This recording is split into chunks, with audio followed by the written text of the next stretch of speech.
César de la meilleure réalisation est attribué à Roman Polanski pour J'accuse. Va chercher un seau. Va chercher un seau. Vive la pédophilie! Bravo la pédophilie! Bravo! Trouvez-moi un pont, les mecs, que je me balance.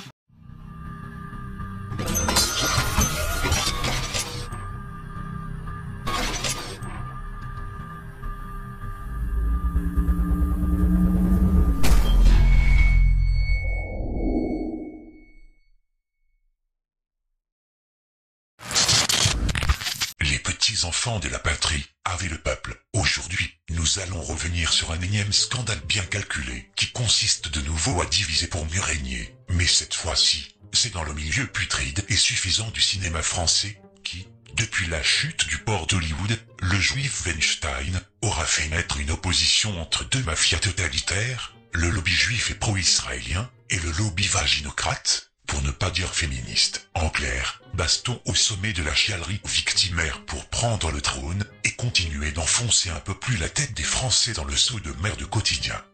Je sens qu'on va s'amuser.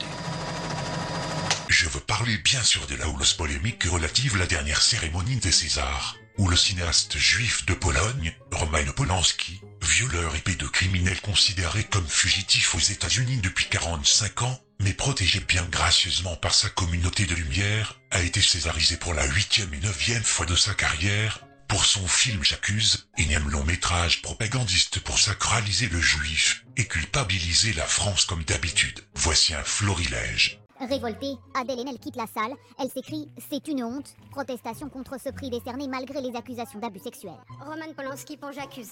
Même la maîtresse de cérémonie refuse de clore l'événement. Seule explication de Florence Foresti, cette publication sur les réseaux sociaux écœurée. Tout a été dit, là. J'ai été triste de la tournure que ça avait pris, quoi. Il y avait, voilà, ça a pris une tournure un peu bizarre, c'était un peu glauque, c'était malveillant, on parlait mal, c'était âpre, c'était amer, il y avait un climat qui était assez dérangeant, et donc voilà. Florence Foresti multiplie les allusions sans jamais nommer le réalisateur. Qu'est-ce qu'on fait avec Popol? Hein? Non, alors ne faites pas comme lui, faites pas les innocents, vous savez très bien de qui je parle. Qu'est-ce qu'on fait avec Atchoum? Moi je savais que Florence Foresti était très drôle. Mais je ne savais pas qu'elle était, comment dire... Procureur? Comment? Procureur? Ouais, qu'elle était comme ça, comme elle a été ce vendredi soir, je savais pas qu'elle pouvait. Non mais de toute façon, pour qu'on soit totalement tranquille, il faut le dire, il faut qu'on... faut qu'on règle un dossier, quoi. Il va falloir qu'on règle un dossier. Pour être totalement tranquille. Pour le cas particulier de Polanski, il est à noter, et c'est très important, que cette distinction, elle a volé en éclats depuis que Polanski s'est comparé lui-même au capitaine Dreyfus dès 2013, pour finir par en faire un film aujourd'hui. Polanski, comme souvent les gens issus de sa communauté d'ailleurs, a des casseroles de pédophilie. Pas de pédophilie dramatique, parce que ce qu'il aime, c'est les gamines de 14-15 ans. Donc elles sont déjà pubères, mais à la limite, c'est pas comme certains les violer des gosses de 2 ans. Mais dans l'Amérique puritaine, ça lui a coûté cher. Donc en fait, il avait une condamnation, de peur d'avoir une condamnation grave pour une histoire sexuelle qu'il avait eue avec une fille de 11 ans qui en faisait 14, ou je sais pas quoi. Enfin, bon voilà, c'est des histoires un peu sordides. Et puis voilà, donc surtout c'est que... Alors à ce moment-là, bon, il y a 12 nominations. C'est un monde fou qui a voté. C'est les gens du métier. Donc 12 nominations, tu sais que la probabilité qu'il soit récompensé une fois est fort possible. Donc à ce moment-là, si tu penses qu'il y a un risque que tu sois obligé de remettre quelque chose, à ce moment-là, si vraiment t'es vraiment révolté, alors il faut pas y aller. Si, sinon il y a un moment où on va avoir un souci. Dans la cérémonie.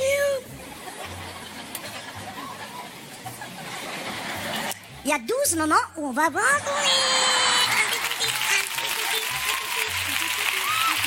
Ses amis, je veux parler déjà de BHL, Finkielkraut, rappeler jusqu'à la nausée que Polanski est un rescapé du nazisme. Vous rajoutez à cela que Polanski, en 2017, lorsqu'il y a eu sa célébration à la Cinémathèque française, nous comparait, nous les féministes, à des nazis qui brûlent les livres. Donc là, le soldat Polanski est sauvé par la communauté organisée au nom de la solidarité tribale. C'est toujours selon des critères ethnico-racialo-confessionnels. Jamais selon des valeurs de morale universelle. Voilà. Et il est sauvé. Mais après, il faut qu'il rembourse la communauté qui l'a sauvé. Et le remboursement arrive très vite. Il doit tourner à partir de septembre un film sur l'affaire Dreyfus. Vous êtes d'accord que... Enfin, je veux dire, il est hors de question que j'assume ça toute seule. Vous êtes très sympathique, je vous aime beaucoup, mais... vous faire enculer, en gros. Non, parce que ça fait... C'est pas ça le cinéma. C'est pas ça se passe. il n'est pas question de minimiser des agissements inacceptables, d'accord, qui ont eu lieu il y a 55 ans, ou 50 ans, ou 40. Non, c'est pas possible, on peut pas mélanger. Mais là, à ce moment-là, c'est tombé comme un truc un peu violent et je peux comprendre que les gens soient choqués par des agissements comme cela.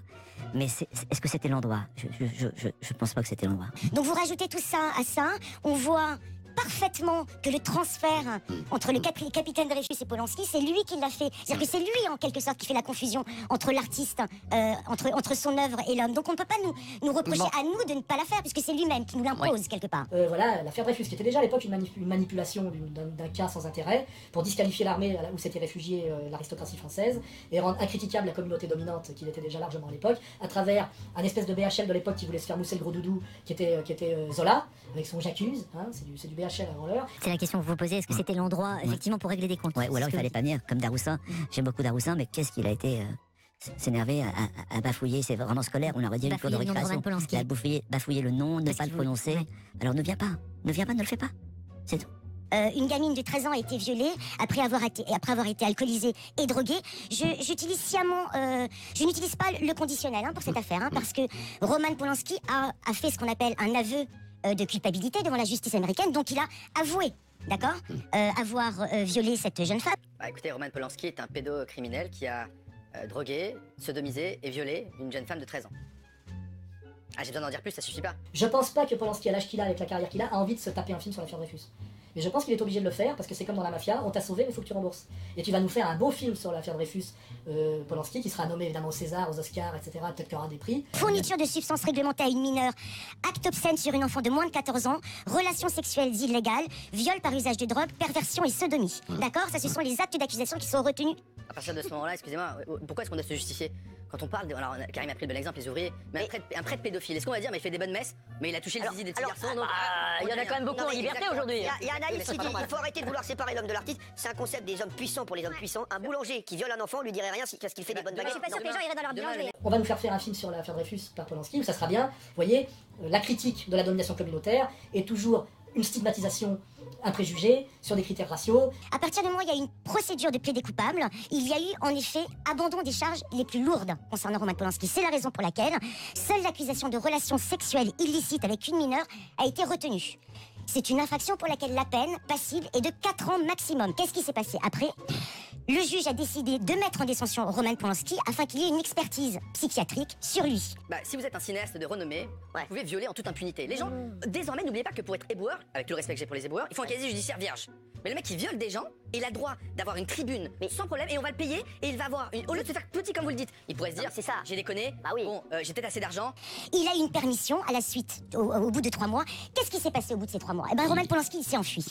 Il a trouvé refuge en France. En France, c'est ça le problème. Pointons nos institutions.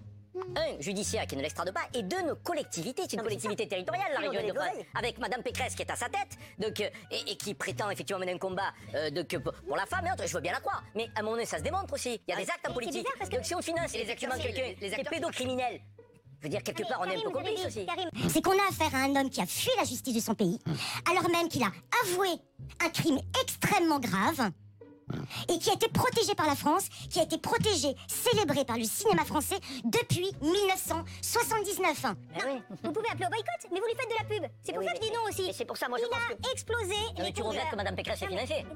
Pour en arriver, d'ailleurs, dès 1999, me semble-t-il, à ce que M. Polanski soit décoré commandeur des arts et des lettres par l'Académie française pour la totalité de son œuvre. D'accord? Donc on a affaire à cette personne-là.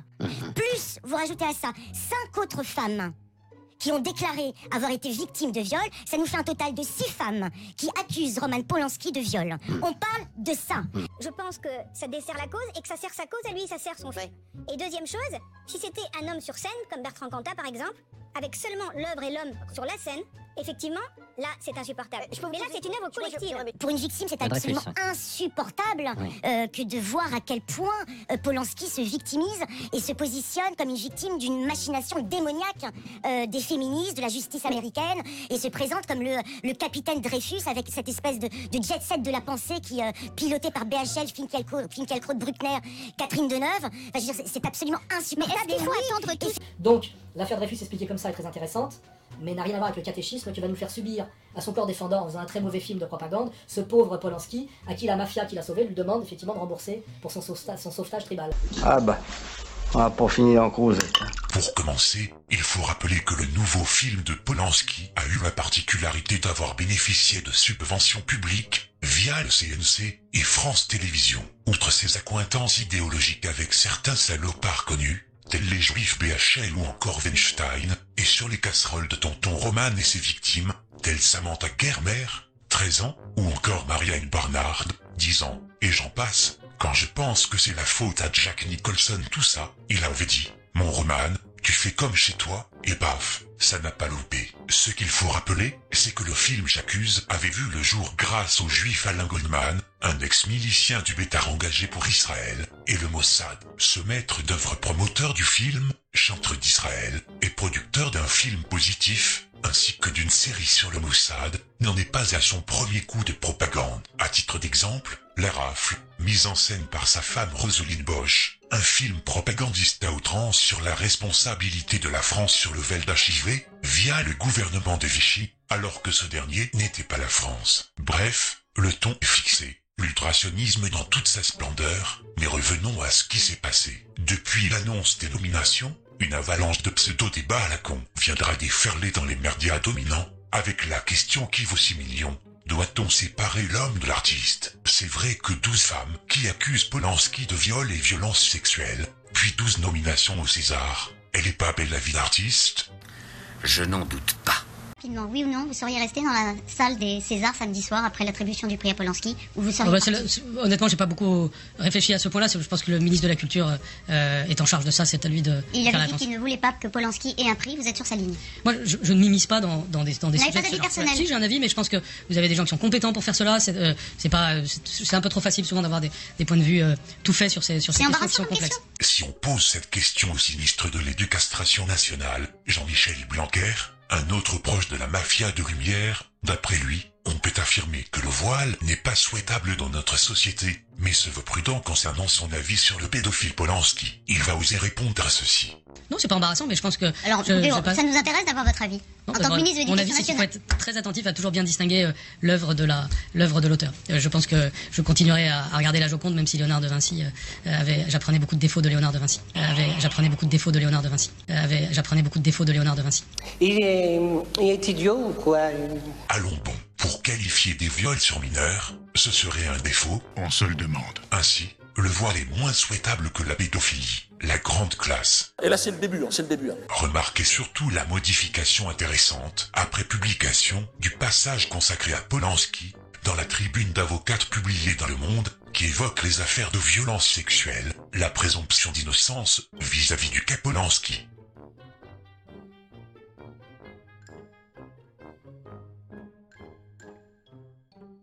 Salaud! En appelé à la présomption d'innocence hors de toute procédure, et en particulier dans le cas de Polanski, qui est un fugitif, et d'une stupidité hors du commun. Des mauvaises langues diront que beaucoup de personnes s'offusquent des nominations de Polanski au César, et silence radio concernant Lajli dans la même catégorie, qui a pourtant été condamné pour enlèvement et séquestration, à 2 ans de prison ferme en 2012, tout ça pour dresser un 2 poids 2 mesures à la noix. 2 choses très claires. Lajli a payé sa dette envers la justice, et son crime, c'est peau de balle à côté de l'homme de lumière. Polanski, lui, est un peu de criminel récidiviste, et recherché par la justice. C'est clair. C'est en sortant que j'ai appris que le juge qui est devenu vedette grâce à cette affaire ne voulait pas en terminer et voulait me remettre, contrairement à ce qu'il avait dit avant que j'aille en prison. Je croyais que c'était assez, et c'est pour ça que j'ai quitté les États-Unis. Envoyé en prison, la prison américaine, le système pénitentiaire américain est entièrement mené par des gangs différents, comme ce qu'on appelle Mexican Mafia, ou bien des Ariens, enfin il y a plusieurs gangs, les uns plus puissants que les autres. J'aurais pu rester 90 jours, je savais que c'était le maximum. Mais j'ai compris au bout d'une semaine que les autorités de prison ne voulaient pas que je reste, qu'ils savaient que j'appartiens pas à ça, vous savez. Il n'y avait pas des gens comme moi en prison, j'étais avec des types qui ont tué 16 personnes, vous savez, il n'y avait pas un qui n'a pas tué quelqu'un. Ils voulaient se débarrasser de moi le plus vite possible. C'est pas ma préférence pour des jeunes filles, disons, ou jeunes femmes, ça sonne mieux en français. Je ne l'ai jamais caché, j'étais toujours entouré de jeunes filles. Et j'ai dû peut-être pas rester trop longtemps aux États-Unis. Il ne faut pas oublier que chacun qui a une relation sexuelle avec une personne en dessous de 18 ans aux États-Unis est un criminel. C'est la loi des États-Unis et suivant cette loi, je suis responsable. Pour un peu, tu vas voir. Montrons un peu ce qu'est le vrai de poids de mesure. Quand on ne voit pas les choses, j'aurais plutôt tendance à le croire lui qu'une femme qui a mis 44 ans à réfléchir pour le dénoncer. Et oui, vous l'aurez compris, Bertrand Cantat, coupable et incarcéré pendant 8 longues années en Lituanie, pour homicide involontaire en la personne de Marie Trintignant, dont la mère, ayant cherché par tous les moyens de faire pression pour que celui-ci ne puisse jamais remonter sur scène en France, n'aura aucune gêne à voler au secours d'un violeur pédocriminel en cavale. Et cela ne fait que commencer. Je comprends. Je comprends très bien, croyez-moi. Quant à la pintade Nardine Mouk Morano, tout d'un coup, elle avait réussi à être au début du commencement d'une certaine intelligence, en pointant le doigt sur le discours antiraciste de Mère de Signy Aïssa Maïga. Ah, c'est bien de le reconnaître. Malheureusement, la pauvre Nadine va se faire mettre en PLS par le juif de gauche, Gérard Miller. On doit leur dire attention, hein, là, il va falloir prendre un quota de noirs, un quota de maghrébins, un quota... Mais faut arrêter ces délires, faut arrêter. Madame Morano, sans parler de quota, est-ce que j'ai le droit? Non, mais est-ce que j'ai le droit? Est-ce que j'ai le droit d'en avoir marre de ces revendications racialistes? En fait, excusez-moi, je vais vous faire une confidence. Ça fait plus de 2 décennies que, à chaque fois que je me retrouve comme ça, dans une... dans une grande réunion du métier, je peux pas m'empêcher... C'est plus fort que moi, je peux pas m'empêcher de compter le nombre de noirs dans la salle. On est de la même famille, on se dit tout, dit Aïssa Maïga. Très bien, si vous n'êtes pas contente de voir autant de blancs en France, repartez en Afrique. Y a-t-il 50% de blancs dans les films africains? Oh là. Si moi j'avais Sans compté... parler de quota, est-ce que le cinéma ne doit pas être à l'image du pays, c'est-à-dire dans toute sa diversité? Mais attendez, d'abord j'en ai marre de cette tyrannie des minorités, j'en ai marre. Ouais, enfin j'en ai oublié un, c'est Vincent Cassel. C'était toi le Renoir du cinéma français avant la diversité. D'accord? On est dans une tyrannie aujourd'hui, et qu'est-ce que ça veut dire la diversité? C'est une tyrannie des minorités aujourd'hui. C'est des revendications permanentes. La France elle est ce qu'elle est, l'Europe elle est ce qu'elle est, et moi j'en ai marre d'entendre ces discours. Je te mets dans le quota, ça te va ou pas? C'est bon? Allez. Bon, et j'ai toujours pu compter sur les doigts d'une main en fait le nombre de noms blancs. Hein. Quand les noirs dans une salle, c'est pas du racisme? Mais vous êtes gonflés quand même. Alors, franchement, de me dire à moi que je suis indigne et de laisser cette femme compter des noirs dans une salle et me dire à moi que je suis raciste, vous perdez la tête. Vous comptez les noirs, vous, quand vous regardez un film, moi je compte jamais les noirs. Moi. Alors je sais qu'on est en France et qu'on n'a pas vraiment le droit de compter, hein, c'est... Voilà, mais là j'ai fait les comptes et je crois qu'on est à peu près 12. Et 12, je crois que c'est un peu le nombre magique ce soir, je vais pas revenir dessus, tout le monde a compris. Je regarde la qualité des gens, je regarde leur talent, je regarde pas sa couleur, je me fous de sa couleur. Quand vous allez elle est là, et vous vous moquez du monde. Quand vous êtes allé dans votre ville d'origine, qu'est-ce que vous avez fait sinon compter le nombre de noirs et d'arabes et de dire ça n'est plus comme quand j'étais jeune? Mais prends ça dans les dents. Il n'y avait pas autant d'arabes dans mon coin, vous les avez pas comptés dans le coin où vous êtes allé? Vous plaisantez? En valeur actuelle, vous avez comptabilisé le nombre de noirs et d'arabes dans votre quartier. La pauvre a bégayé. Il n'a pas pu placer son argument fatal « Je ne suis pas raciste, mon ami est noir ». Défendre Polanski en brandissant l'abjection antisémite pour discréditer tel ou tel qu'il met mal à l'aise, Daroussin, qui s'en moque, Foresti ou qui le dénonce, Hanel, serait une pure saloperie. Heureusement, personne n'y songe. Je me trompe. Alors moi, il m'épate. Très commode de balancer du bon sens quand cet individu avait l'habitude de baiser des gonzesses en les droguant avant. Malheureusement, personne n'y songe. Je me trompe, côté défenseur du pédophile en question, il y a le pauvre Jean Dujardin qui a niqué tout son capital sympathie avec cette histoire. Avant d'être le pote de Polanski, et encore le port de Hollywood avant sa chute, c'était l'un des acteurs préférés des Français. Ce ne sera plus le cas. Oh mon Dieu. Ensuite, nous avons un certain Michel Simon, comme ça se prononce d'ailleurs, qui vient nous donner des grosses inepties en béton armé, si vous voyez ce que je veux dire. Et ça ne casse pas des briques pour autant, si vous voyez encore ce que je veux dire. Il a osé nous sortir le coup de la carte de membre. Polanski est juif, rescapé de la Shoah, donc il a tous les droits. C'est une chasse à l'homme en France qui est organisée. C'est une chasse à l'homme où on ose dire, par exemple, quand la police envoie des gaz lacrymogènes, etc., gazez plutôt Polanski. Et voilà, la Bérésina. Vous avez bien perçu la névrose de ce type, qui ose faire un amalgame pitoyable entre le gazage des manifestantes avec le gazage d'un individu, juif de surcroît, ou plus clairement, gazer Polanski égale chambre à gaz. Mais le plus beau, c'est ce qui vient après. C'est quelqu'un qui nous dit, monsieur Daroussin, qui disait il y a 7-8 ans, le film de ma vie, c'est Tess. Bien sûr, de Roman Polanski. D'un seul coup, on ne peut plus prononcer le nom, et on sait que dans la tradition juive, enlever le nom à quelqu'un, c'est le faire mourir. Et d'ailleurs, les nazis le faisaient puisqu'ils mettaient des numéros sur la peau des captifs à Auschwitz pour leur enlever leur nom.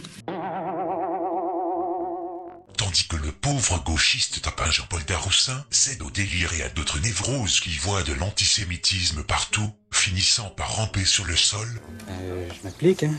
Michel Simon viendra fustiger l'acteur en étalant ses connexions d'autant plus délirantes qu'abjectes. Le gros problème est de savoir si la tradition juive impliquait aussi les changements de nom des juifs par décret, ce qui fut le cas de Roman Polanski, ni Raymond Liebing, devenu Raymond Polanski via le changement d'état civil de son père après la Seconde Guerre mondiale, puis rapidement appelé Roman pour la prononciation. À croire que ce mec avait violé ses gamines de bonne foi. À la cérémonie des Césars, le délinquant n'était pas Polanski le pédophile, mais bel et bien Foresti. Et donc, Polanski n'avait pas osé venir, et son film a été nominé 12 fois, et on reproche à Foresti d'être parti à 15 minutes de la fin, mais de qui on se fout de la gueule bordel de merde. Elle en prend plein la poire pour 130 000 €, parce qu'elle avait osé balancer les noms de pédophiles ou violeurs connus. Pour certains parasites de la pensée, c'est parce qu'ils sont juifs, et pas autre chose, ils ont pété les plombs chez le gauchias Pascal Prout, qui n'a pas pu s'empêcher de baisser son froc.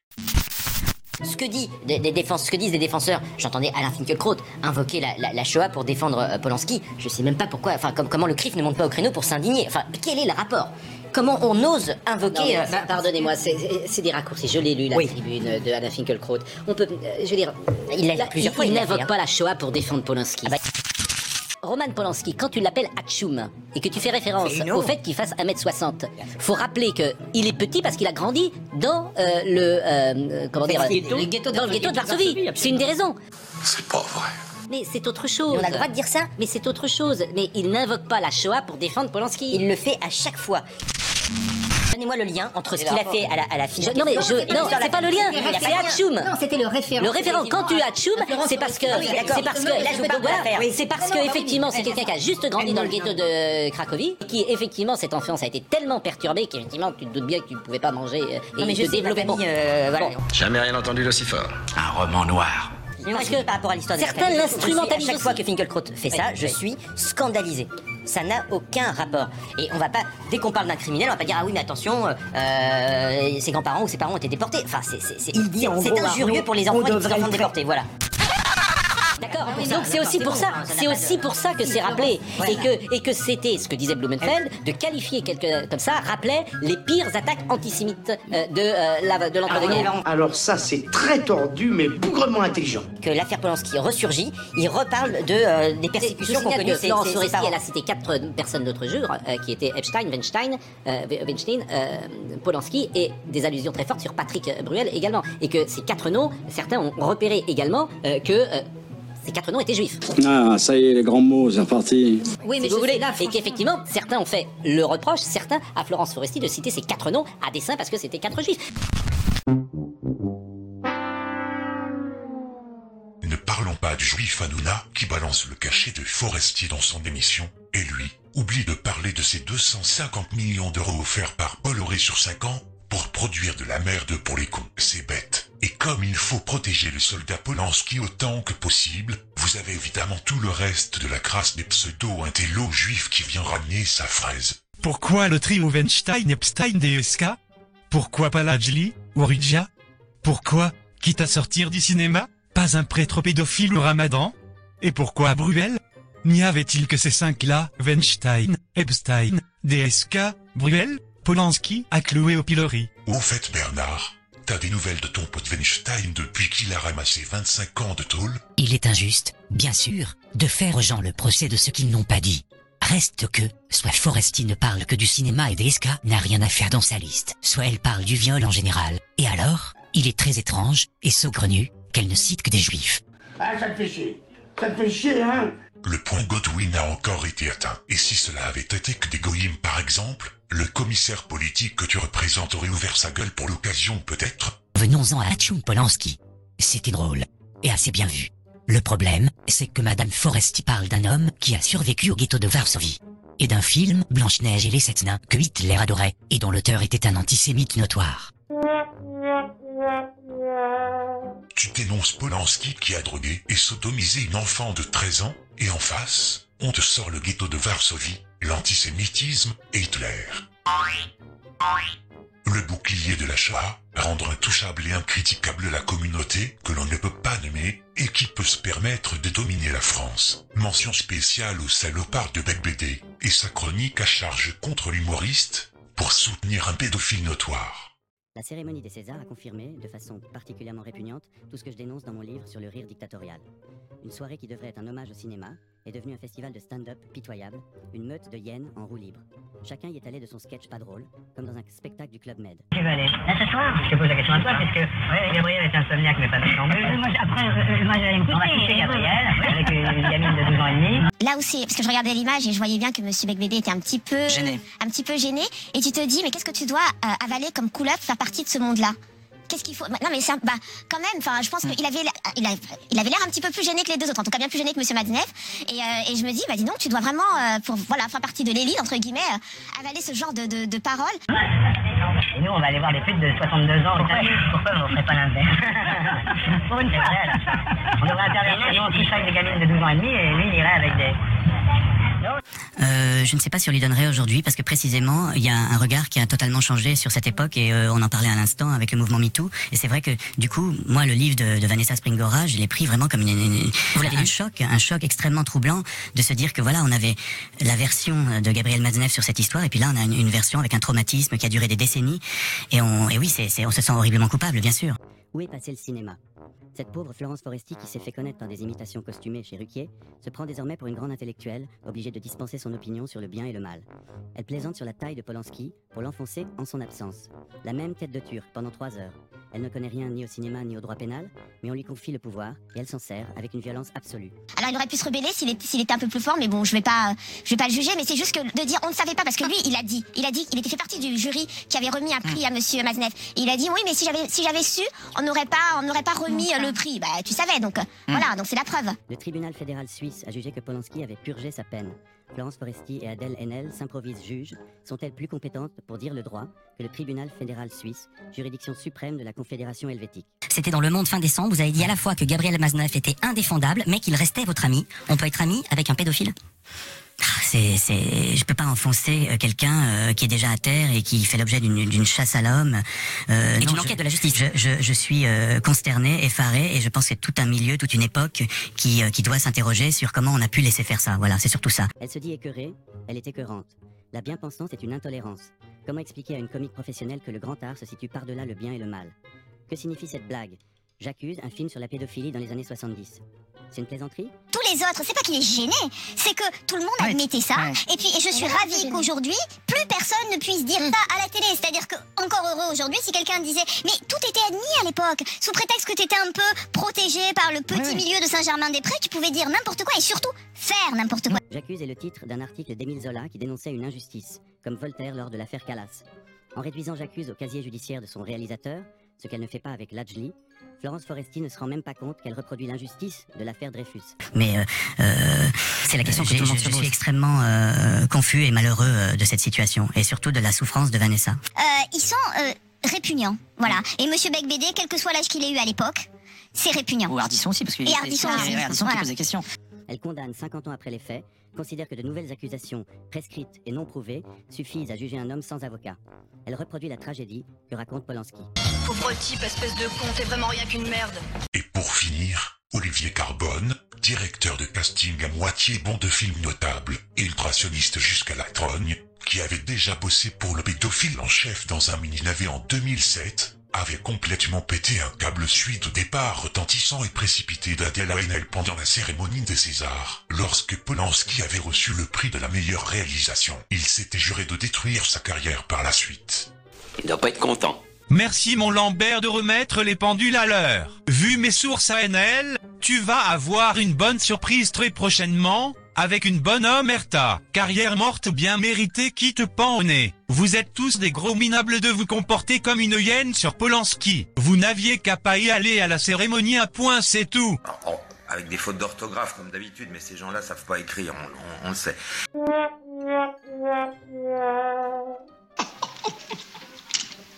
Oh le con. Et cette conne de Foresti, honteux, lynchage inacceptable. ANL, tu es minuscule par rapport au talent de Roman. Tu es qui pour avoir un melon et te la raconter comme ça, face à un monstre vivant. Tu fous la gerbe. Il est pas content du tout. Mieux encore, alors que des internautes auront fait remarquer que la publication avait été modifiée à de nombreuses reprises par son auteur, jusqu'à changer complètement de ton, ce tocard n'a pas été foutu à 15 reprises de corriger ces mêmes fautes d'orthographe. Qu'est-ce qu'on peut faire de lui?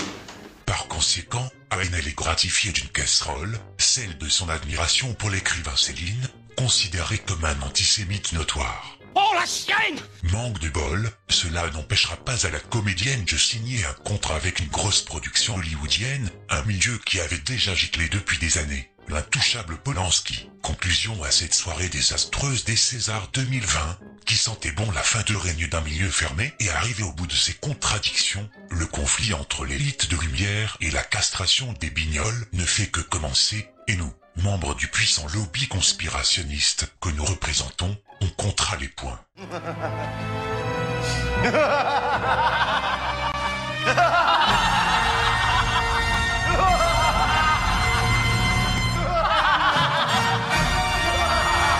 Abonnez-vous en masse sur cette chaîne tout en n'oubliant pas de valider la petite cloche. Partagez au maximum sur Facebook et Twitter.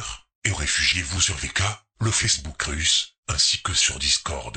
Tout va bien dans le meilleur des mondes, d'autres déclarations suivront. À très bientôt.